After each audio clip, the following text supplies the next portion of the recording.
All right, so let me ask you this. Would you like to lay out by the pool and listen to some country music, or would you rather just cruise around and maybe listen on your smart speaker in the car, maybe in the shower, something like that? Laying down by the pool sounds way better. Well, if you have to choose, a lot of people are choosing it the other way around. I want to bring in Scott Baradell. He joins us. He's from Rintley, and he's on with us now. Scott, thanks for coming on to talk about this. Thanks for having me. So 58% of renters would sacrifice pools and gyms for smart tech. That according to a new survey. What does that mean? Does that mean that people are preferring indoors opposed to outdoors?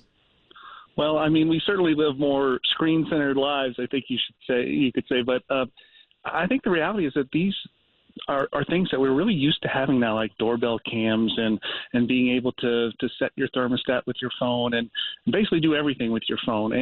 And these are things we use every day as opposed to a pool or a gym. And we know how people are with gyms. And so about 70% of apartment renters use the gym at the apartment complex once a month or less. And so I think it has to do with the utility and how much these are used.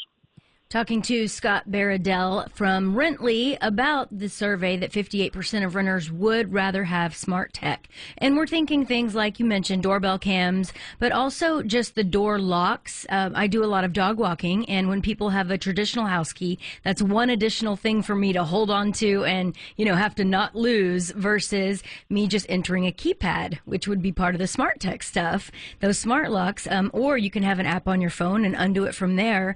And so I know a lot of people like that as well. Or if you need to let somebody in remotely or maybe open your garage door remotely, those are all part of the new technology that's available, which I think probably leans toward why people are preferring that. Would you think so?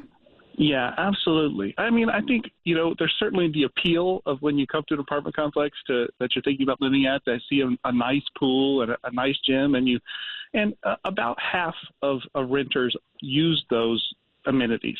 But I think if you ask people, when it comes right down to having to make the choice, they start thinking about, well, what do I need more? What helps me with security? In the case of smart thermostats, what can save me money? So when you start talking about the practical elements, I think that's why more people are leaning towards smart tech.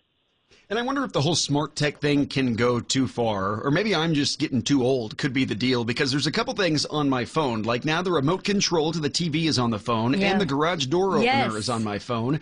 Here's the thing, though. The regular remote makes it happen really fast. I'm getting sick and tired of letting that thing load. Yeah. When it comes to 2:15 in the morning and you're just waiting that circle to spin and spin and spin, I'd rather just pull it down with my arm if I have to. I'm just wondering, Scott, if it can go too far. Are we getting too techie?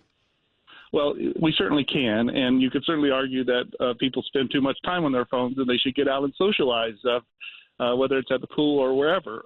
But the reality is that's just how people's lives have evolved. And I think when it comes to individual apps like the garage doors and things like that, as those improve, those little blips in terms of your experience tend to go away because there's so much demand for these that they're just going to get better and better.